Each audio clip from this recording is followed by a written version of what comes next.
હવામાન વિભાગ પ્રમાણે મધ્યપ્રદેશ, ઉત્તરાખંડ, હિમાચલ પ્રદેશ અને ઓડિશા સહિત રાજ્યોમાં 17મી જુલાઈ સુધી ગાજવીજ સાથે વરસાદ પડી શકે છે।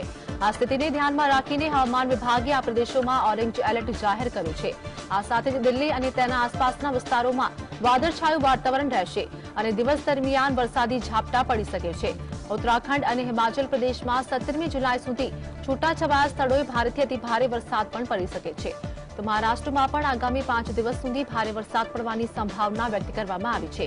પૂર્વી રાજસ્થાન અને ઉત્તર પ્રદેશના અનેક વિસ્તારોમાં 20મી જુલાઈ સુધી છૂટોછવાયો વરસાદ પડી શકે છે।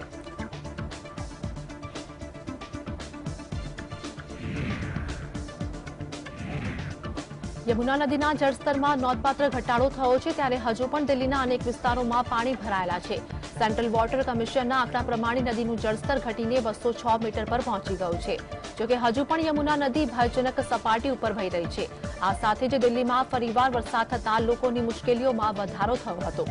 દિલ્હીના મુકંદપુરા ચોક વિસ્તારમાં પૂરના પાણીમાં તરવા જતા ડૂબી જવાથી 3 બાળકોના મોત થયા હતા। એલજીબીકે સક્સેનાએ દિલ્હીની સ્થિતિ વિશે વડાપ્રધાન મોદી સાથે વાતચીત કરી હતી।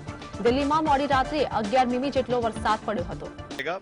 बाकी आने वाले समय में इस पूरी वैली में भी बहुत डैमेज हुआ है।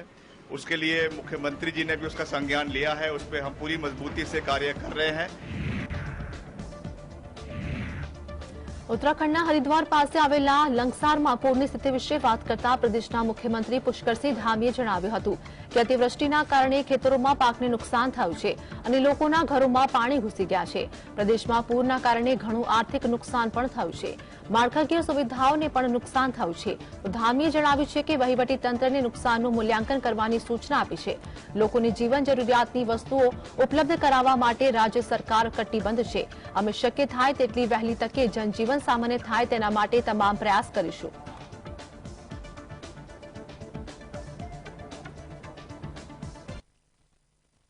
फसलें भी जलमग्न हो गई हैं और लोगों के घरों में भी पानी घुसा है। काफ़ी नुकसान वहाँ पर हुआ है। सड़क मार्ग भी काफ़ी प्रभावित हुए हैं।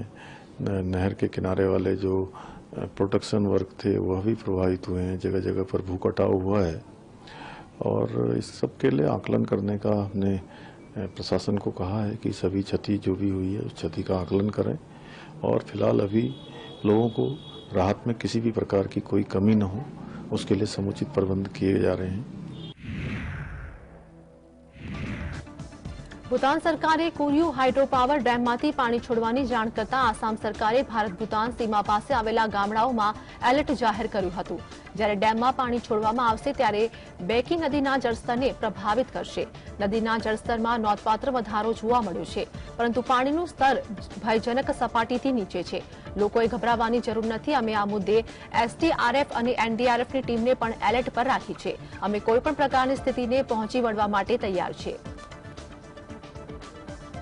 भूटान गवर्नमेंट से एक इन्फॉर्मेशन मिला था कोरिसु डैम अथॉरिटी से 14 जुलाई को उन लोगों के रिजर्वर स्कोरिंग के लिए वाटर मतलब रिलीज करेगा।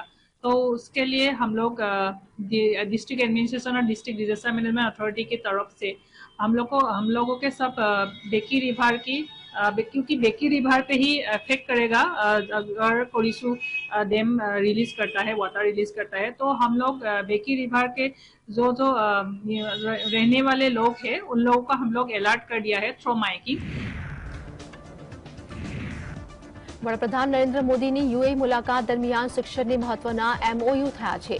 ખાસ કરીને ખાડી દેશમાં Indian institute of technology campus સ્થાપવા માટે કરાર પર હસ્તાક્ષર થયા છે। આ પગલું આઈઆઈટીને વૈશ્વિક બનાવવાના અભિયાનનો એક ભાગ છે। આઈઆઈટી દિલ્હી બીજી આઈઆઈટી છે જેણે દેશની બહાર કેમ્પસ સ્થાપવાની જાહેરાત કરી છે। અગાઉ આઈઆઈટી દ્વારા મદ્રાસે ગયા અઠવાડિયે તાઝિનિયાના ઝાંઝીબારમાં તેનું કેમ્પસ સ્થાપવા માટે એક એમઓયુ પણ હસ્તાક્ષર કર્યા હતા। ખાડી દેશમાં આઈઆઈટી સ્થાપવા પર કરાર મુદ્દે શિક્ષણ પ્રધાન ધર્મેન્દ્ર પ્રધાને ટ્વીટ કર્યું હતું કે વડાપ્રધાન નરેન્દ્ર મોદીની હાજરીમાં આઈઆઈટી દિલ્હીના અબુધાબી કેમ્પસની સ્થાપના માટેના એમઓયુ પર હસ્તાક્ષર સાથે ભારતીય શિક્ષણના આંતરરાષ્ટ્રીયકરણમાં એક નવો અધ્યાય શરૂ થશે।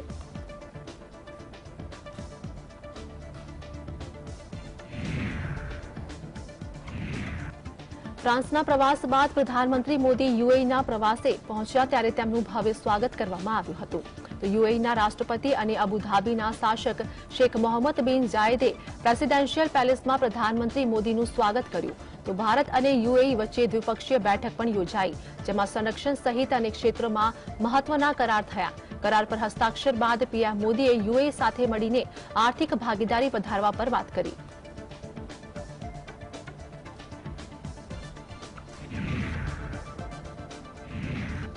યુએઈના મુલાકાત બાદ પીએમ મોદીએ ટ્વીટ કર્યું. તેમણે ટ્વીટમાં લખ્યું કે યુએઈની યાત્રા ખૂબ જ મહત્વની રહી. વિશ્વના ભવિષ્યને ઉજ્જવળ બનાવવા માટે આધુનિકતાની દિશામાં ભારત અને યુએઈ એક સાથે મળીને કામ કરી રહ્યા છે. અનેક ક્ષેત્રમાં ભારત અને યુએઈ એક જૂથ થઈને કામ કરી રહ્યા છે. ઉષ્માભેર સ્વાગત કરવા માટે હું મહામહિમ શેખ મોહમ્મદ બિન ઝાયદનો આભાર માનું છું.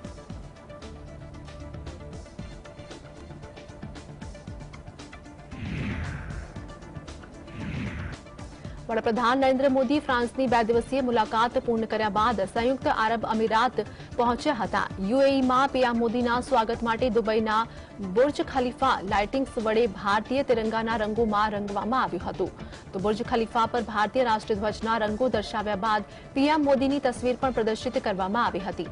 વડાપ્રધાન નરેન્દ્ર મોદીના આવકારવા માટે લાઇટિંગ્સ વડે જ સ્વાગત વડાપ્રધાન નરેન્દ્ર મોદી લખવામાં આવ્યું હતું. આ પહેલા પીએમ મોદીની બુર્જ ખલીફાની મુલાકાત વખતે પણ ભારતીય તિરંગો પ્રદર્શિત કરવામાં આવ્યો હતો. ગયા વર્ષે ભારતની આઝાદીના 75 વર્ષ પૂર્ણ થવાના અવસર પર બુર્જ ખલીફાના પ્રકાશમાં ભારતીય તિરંગો ફરકાવવામાં આવ્યો હતો.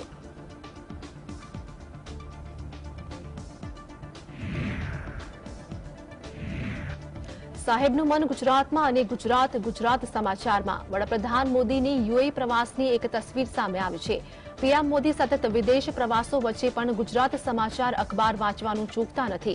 સંયુક્ત અરબ અમીરાતના પ્રવાસ દરમિયાન યુએઈના શાસક શેખ મોહમ્મદ બિન ઝાયદ સાથેની એક તસવીરમાં વડાપ્રધાનની કારમાં ગુજરાત સમાચાર અખબાર જોવા મળે છે. આ તસવીર પ્રધાનમંત્રી ઓફિસ તરફથી પોસ્ટ કરવામાં આવી છે.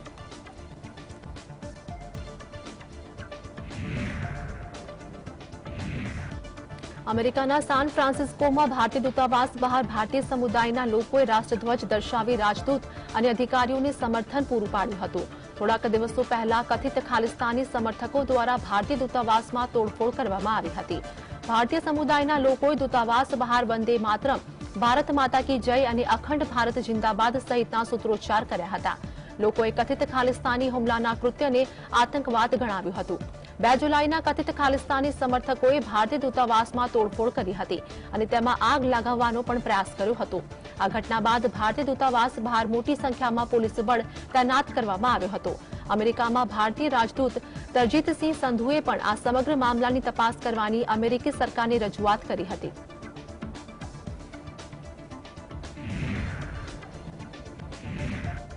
કેનેડામાં ખાલિસ્તાની સમર્થકોના વિરોધ પ્રદર્શન મામલે ભારતના વિદેશ પ્રધાને એસ પર ભાર મૂક્યો હતો. ઇન્ડોનેશિયાના રાજધાની જકાર્તામાં એસ જયશંકરે કેનેડાના વિદેશ પ્રધાન મિલાની જોલી સાથે મુલાકાત કરી હતી. જે દરમિયાન તેમણે ખાલિસ્તાનનો મુદ્દો ઉઠાવતા કહ્યું કે હિંસાને ભડકાવનારા સામે કડકતાઈથી કાર્યવાહી કરવી જરૂરી છે. આ ઉપરાંત તેમણે કેનેડામાં ભારતીય રાજદ્વારીઓની સુરક્ષા પર પણ ભાર મૂક્યો હતો. ઉલ્લેખનીય છે કે થોડા સમય પહેલા જ કેનેડામાં ખાલિસ્તાની સમર્થકોની ગતિવિધિઓ પર તેજી આવી છે અને ભારતીય પ્રતિષ્ઠાન સંસ્થા અને રાજદ્વારીઓને ટાર્ગેટ કરવામાં આવે છે. ભારતે આ મુદ્દો ઉઠાવતા બાદ કેનેડાએ ભારતને રાજદ્વારીઓની સુરક્ષાની ખાતરી આપી છે. ભારતે કેનેડા, બ્રિટન અને અમેરિકા જેવા સાથી દેશોને કહ્યું છે કે ખાલિસ્તાની વિચારધારાઓને આગળ વધવા ન દે અને તેમનું આગળ વધવું બંને દેશોના સંબંધો માટે સારું નથી.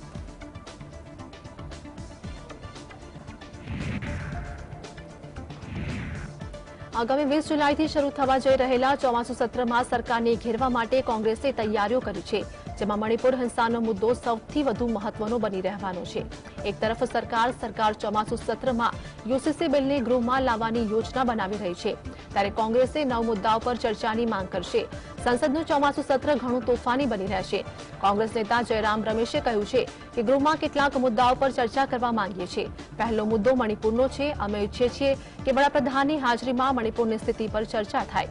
ઉલ્લેખનીય છે કે મણિપુરમાં 3 મેથી કુકી અને મેતઈ સમુદાયો વચ્ચે હિંસા ચાલી રહી છે. આ હિંસામાં અત્યાર સુધીમાં 150થી વધુ લોકોના મોત થયા છે. ઘણા લોકો ઘાયલ થયા છે અને સેંકડો સ્થળાંતર કરવા મજબૂર બન્યા છે અને આ જ મુદ્દે રાહુલ ગાંધી ટ્વીટ કરીને પીએમ મોદીના મૌન પર સવાલ કરી ચૂક્યા છે તો આ સાથે જ કોંગ્રેસ નેતાઓએ ઉત્તર પૂર્વના પાર્ટી નેતાઓ સાથે બેઠક પણ કરી હતી. In both the Lok Sabha and the Rajya Sabha, and we would like the Prime Minister to take Parliament and the country into confidence of the current situation and the challenges that the country faces in Manipur. દિલ્હીમાં કેન્દ્રના અધ્યાદેશને લઈને હવે કોંગ્રેસનું વલણ બદલાઈ શકે તેમ છે. પાર્ટીએ શનિવારે આ અંગે સંકેત આપ્યા છે. આગામી સત્ર દરમિયાન કોંગ્રેસના સાંસદો ગૃહમાં અનેક મહત્વના મુદ્દાઓ ઉઠાવશે, જેમાં રાજ્યપાલો દ્વારા બીજેપી સરકાર બંધારણીય માળખા પર જે રીતે નિશાનો કરી રહી છે તે મુદ્દો મહત્વનો રહેશે. દિલ્હીમાં લાગુ કરાયેલા કેન્દ્ર સરકારના અધ્યાદેશ પર કેજરીવાલ સરકારને હવે કોંગ્રેસનો સાથ મળી શકે છે. અધ્યાદેશ પર કોંગ્રેસ પોતાના વલણ પરથી યુ ટર્ન લઈ શકે છે. પાર્ટીના વરિષ્ઠ નેતા જયરામ રમેશે પ્રેસ કોન્ફરન્સમાં આ અંગેના સંકેત આપ્યા છે. મોદી સરકાર પર પ્રહાર કરતા તેમણે કહ્યું કે સરકાર દરરોજ બંધારણીય માળખાને નિશાનો લઈ રહી છે. દિલ્હી અધ્યાદેશ પર જયરામ રમેશે સ્પષ્ટતા તો ન કરી, પણ બંધારણીય માળખા પર બીજેપી હુમલાના નિવેદનોને જોઈએ તો આમ આદમી પાર્ટીને હવે કોંગ્રેસ સાથ આપી શકે તેમ છે. 17 અને 18 જુલાઈએ વિપક્ષી દળોની બેઠક મળવાની છે, ત્યારે આમ આદમી પાર્ટી પહેલાથી જ સ્પષ્ટતા કરી ચૂકી છે કે જો તેમને અધ્યાદેશ પર સમર્થન મળશે તો જ તે રીતે વિપક્ષી દળોની બેઠકમાં ભાગ લેશે.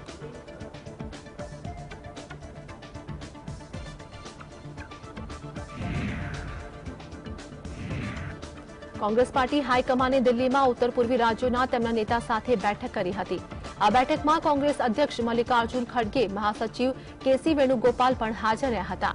સૂત્રો પાસેથી મળતી માહિતી પ્રમાણે આવતા વર્ષે યોજાનારી લોકસભાની ચૂંટણી અને વિધાનસભાની ચૂંટણી વિશે રાહુલ ગાંધી નેતાઓ સાથે ચર્ચા કરી શકે છે.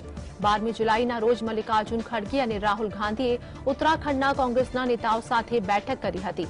આ બેઠકમાં કોંગ્રેસના દિગ્ગજ નેતા હરીશ રાવત પણ હાજર રહ્યા હતા. આવી જ રીતે મહારાષ્ટ્ર કોંગ્રેસના નેતાઓ સાથે પણ બેઠક કરવામાં આવી.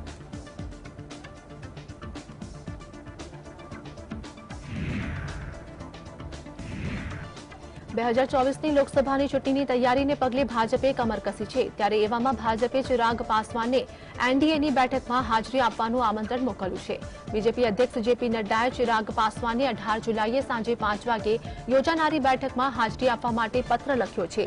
લોક જનશક્તિ પાર્ટીના પ્રમુખ ચિરાગ પાસવાને તાજેતરમાં જ ભારતીય જનતા પાર્ટીના નેતૃત્વ હેઠળના રાષ્ટ્રીય લોકતાંત્રિક ગઠબંધનમાં પાછા ફરવાનો સંકેત આપ્યો, તો બિહારમાં તાજેતરની પેટાચૂંટણીમાં તેમણે એનડીએ માટે પ્રચાર કર્યો હતો.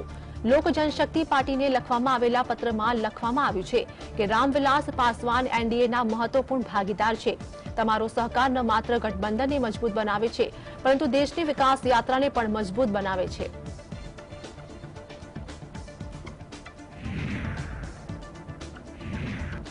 નેશનલ કોન્ફરન્સના નેતા ઓમ અબ્દુલ્લાએ જણાવ્યું છે કે જો સ્થિતિ સારી છે તો ચૂંટણી કેમ થઈ રહી નથી.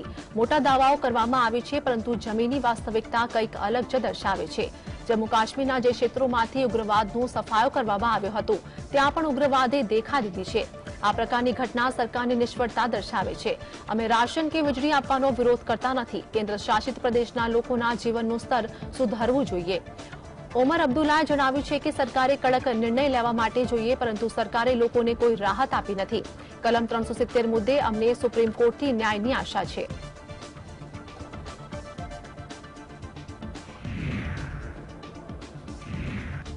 કોંગ્રેસના નેતા રાહુલ ગાંધીએ વડાપ્રધાન મોદી પર આકરા પ્રહાર કરતા ટ્વીટ કર્યું કે મણિપુરમાં થયેલી હિંસા અને ઘર્ષણની ઘટના વિશે યુરોપિયન યુનિયનની સંસદમાં ચર્ચા થઈ, પરંતુ આ વિશે પીએમ મોદીએ એક પણ શબ્દ ઉચ્ચાર્યો નથી.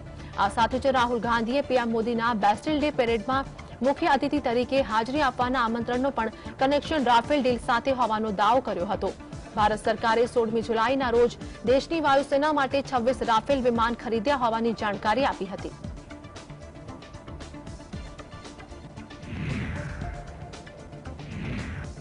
મણિપુર હિંસા પર રાહુલ ગાંધીએ કરેલા ટ્વીટ પર કેન્દ્રીય મંત્રી સ્મૃતિ ઇરાનીએ રીટ્વીટ કરીને પલટવાર કર્યો છે. રાહુલ ગાંધીનું નામ લીધા વિના સ્મૃતિ ઇરાનીએ ટ્વીટમાં કટાક્ષ કરતા લખ્યું છે કે એક વ્યક્તિ કે જે ભારતના આંતરિક મામલાઓમાં આંતરરાષ્ટ્રીય હસ્તક્ષેપ ઈચ્છે છે, એક નિરાશ રાજવંશ છે કે જે મેક ઇન ઇન્ડિયાની મહત્વાકાંક્ષાઓને ઠેસ પહોંચાડે છે. જ્યારે આપણા પ્રધાનમંત્રીને રાષ્ટ્રીય સન્માન મળે ત્યારે તે વ્યક્તિ ભારતની મજાક ઉડાવે છે. લોકોએ નકારી કાઢ્યા બાદ હવે તે વ્યક્તિ એ વાત પર નારાજ છે કે રક્ષા સંબંધિત નિર્ણયો તેમના રાજદ્વારથી નક્કી નથી થતા.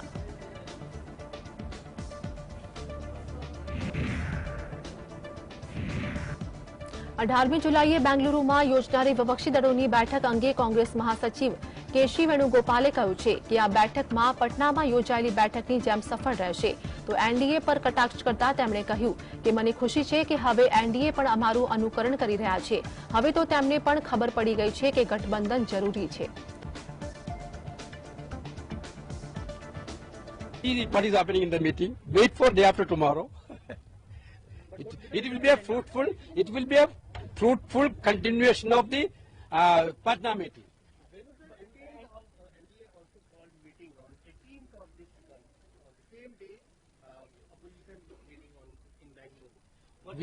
We are very happy that they are also coming in the line of our opposition party.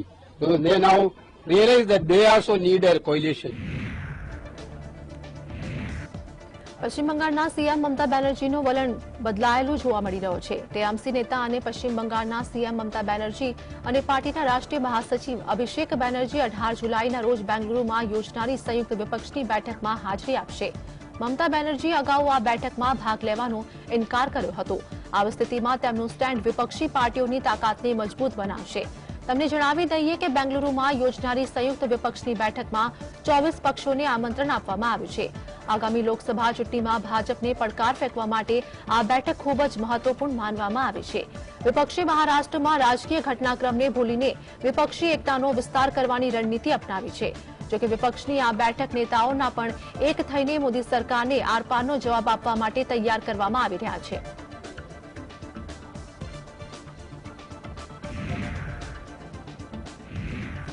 Association four democratic reforms એટલે કે એડીઆરનો એક રિપોર્ટ સામે આવ્યો છે, જેમાં દાવો કરવામાં આવ્યો છે કે દેશભરના રાજ્યોની વિધાનસભાઓમાં લગભગ 44% ધારાસભ્યોએ પોતાની વિરુદ્ધ ગુનાહિત કેસ જાહેર કર્યા છે. એડીઆર અને નેશનલ ઇલેક્શન વોચ દ્વારા હાથ ધરવામાં આવેલા વિશ્લેષણમાં સમગ્ર દેશમાં રાજ્યની વિધાનસભાઓ અને કેન્દ્ર શાસિત પ્રદેશોમાં વર્તમાન ધારાસભ્યોના સોગંદનામાની તપાસ કરવામાં આવી હતી. આ ડેટા તાજેતરની ચૂંટણી સોગંદનામામાંથી એકત્રિત કરવામાં આવ્યા હતા. વિશ્લેષણમાં 28 રાજ્યોની વિધાનસભાઓ અને 12 કેન્દ્ર શાસિત પ્રદેશોમાં કાર્યરત કુલ 4033માંથી 4001 ધારાસભ્યોને આવરી લેવામાં આવ્યા છે, જેના આધારે એડીઆર રિપોર્ટ બહાર આવ્યો છે. એડીઆર મુજબ વિશ્લેષણ કરાયેલા 1136 અથવા લગભગ 28% ધારાસભ્યોએ પોતાની સામે ગંભીર ગુનાહિત કેસ જાહેર કર્યા હતા, જેમાં હત્યા, હત્યાનો પ્રયાસ, અપહરણ અને મહિલાઓ વિરુદ્ધના ગુનાઓ શામેલ છે.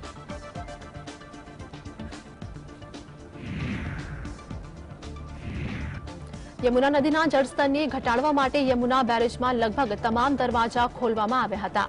જોકે 5000 દરવાજા ખુલતા ન હોવાથી ભારતીય નૌકાદળના અધિકારીઓની મદદ લેવામાં આવી હતી.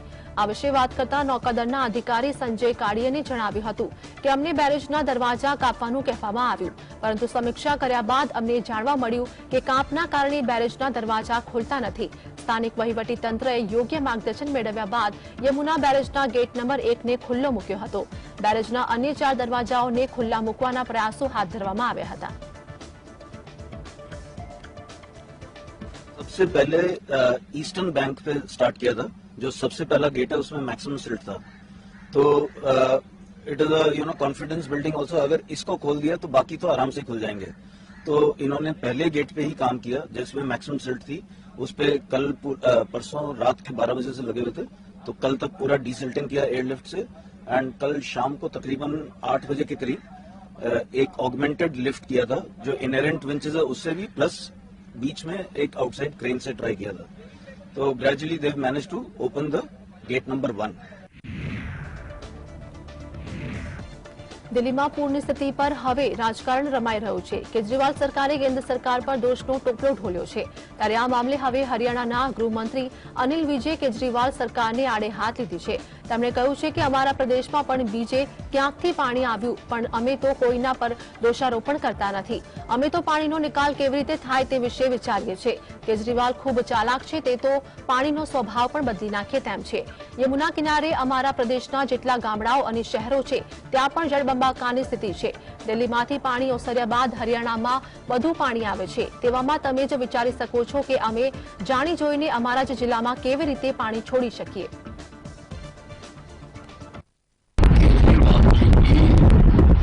आदत में शामिल है दूसरों पर आरोप करना. पानी का तो स्वभाव है, ऊपर से नीचे ही जाता है और खतरेकोट से दिल्ली काफी नीचे है. अब हमारे प्रदेश में भी तो कई बाहर से ही पानी आया, हिमाचल से आया, पंजाब से आया, लेकिन हम तो दोषारोपण नहीं कर रहे. पानी आया है, हम अपने पानी के इंतजाम करने की कोशिश कर रहे हैं. केजरीवाल जी तो बहुत सियाने हैं. યુનિફોર્મ સિવિલનો કોડ અમલ એ કેન્દ્ર સરકારની મહત્વાકાંક્ષી યોજના છે. ત્યારે આગામી 20 જુલાઈથી શરૂ થઈ રહેલા ચોમાસુ સત્રમાં આને લઈને બિલ સંસદમાં રજૂ થવાની સંભાવના છે. પરંતુ યુસીસીની જરૂરિયાતને લઈને હવે દલીલો થઈ રહી છે. આમાં ઘણા પક્ષો યુસીસી સાથે છે તો ઘણા તેના વિરુદ્ધમાં છે. આ વચ્ચે કેન્દ્ર સરકારને યુસીસીને લઈને મોટો ઝટકો લાગ્યો છે. જ્યારે એનડીએના સૌથી લાંબા સહયોગી પાર્ટી શિરોમણી અકાલી દળે યુસીસીનો વિરોધ કર્યો હતો. અકાલી દળે કહ્યું છે કે રાષ્ટ્રવ્યાપી આંતરધાર્મિક સર્વસંમતિ વિના યુસીસી લાગુ કરવું ખોટું છે. તેનાથી લઘુમતીઓમાં ભયનો માહોલ સર્જાશે. આ ઉપરાંત બંધારણની ભાવનાનું ઉલ્લંઘન થશે. તો શિરોમણી અકાલી દળે કહ્યું હતું કે 22મા કાયદા પંચે યુનિફોર્મ સિવિલ કોડનો પ્રસ્તાવ મૂક્યો હતો જે દેશના હિતમાં નથી.